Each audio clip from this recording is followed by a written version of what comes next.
വന്യജീവികൾ ജനവാസ മേഖലകളിൽ ഇറങ്ങി മനുഷ്യജീവനും കൃഷിക്കും നാശം വരുത്തുന്നത് അവസാനിപ്പിക്കുക.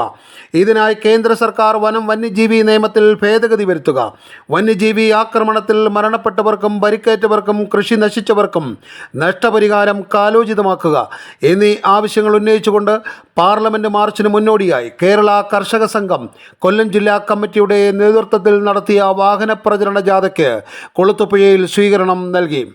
കർഷക സംഘം അഞ്ചൽ ഏരിയ ട്രഷറർ പുന്നമൂട്ടിൽ ഷിബു സ്വാഗതം പറഞ്ഞ യോഗത്തിൽ പവനാത്മജൻ അധ്യക്ഷത വഹിച്ചു. Advocate Biju K, Mathew, professor V Sivadasan Pillai, V S Satheesh എന്നിവർ സംസാരിച്ചു. Advocate Surendran, M Saifuddin, Viswakumar, T M Sunil, Shanifa എന്നിവർ നേതൃത്വം നൽകി.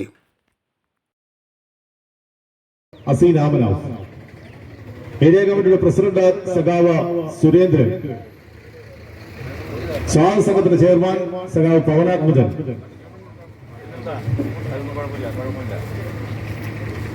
CPM രാജ്ഭവന് മുന്നിലേക്കും നമ്മൾ മാർച്ച് നടത്തുകയാണ്.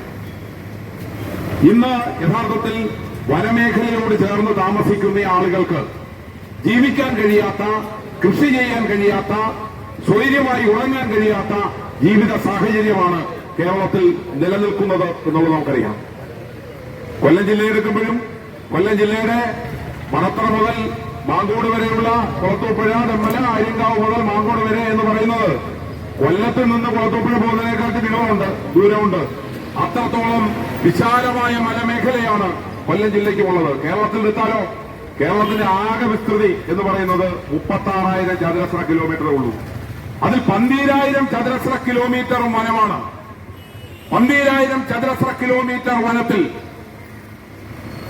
എല്ലാ തരത്തിലുമുള്ള കടുവ മുതൽ, കാട്ടുപോത്ത് മുതൽ, പുലി മുതൽ, ആന മുതൽ, പന്നി മുതലുള്ള എല്ലാ വനജീവികളും അധിവസിക്കുകയാണ്. വനത്തിൽ ആവശ്യമായിട്ടുള്ള ഭക്ഷ്യവസ്തുക്കൾ ലഭിക്കാത്തതിനെ തുടർന്നുകൂടി കേരളത്തിലെ നാട്ടിൻപുറങ്ങളിലേക്ക് ഈ വന്യജീവികൾ പ്രയാണം തുടങ്ങിയിട്ട് എത്രയോ നാളുകളായി. കേരളത്തിലെ, ഇന്ത്യയിലെയും വനത്തിന് വലിയ ചരിത്രമാണുള്ളത്. ബ്രിട്ടീഷുകാര് ഈ നാട്ടിൽ വരുമ്പോഴാണ് വനത്തിനെതിരായിട്ടുള്ള ആക്രമണം തുടങ്ങിയത്. വന്യജീവികൾ, വനത്തിൽ ഉണ്ടായിരുന്ന വന്യജീവികളെ നായാട്ടിനായി ബ്രിട്ടീഷ് സായിപ്പന്മാർ കയറി കൊല്ലാൻ തുടങ്ങി. വനം വെട്ടിത്തെളിച്ച് ഇവിടെ തോട്ടവിളകൾ കൃഷി ചെയ്യാൻ തുടങ്ങി.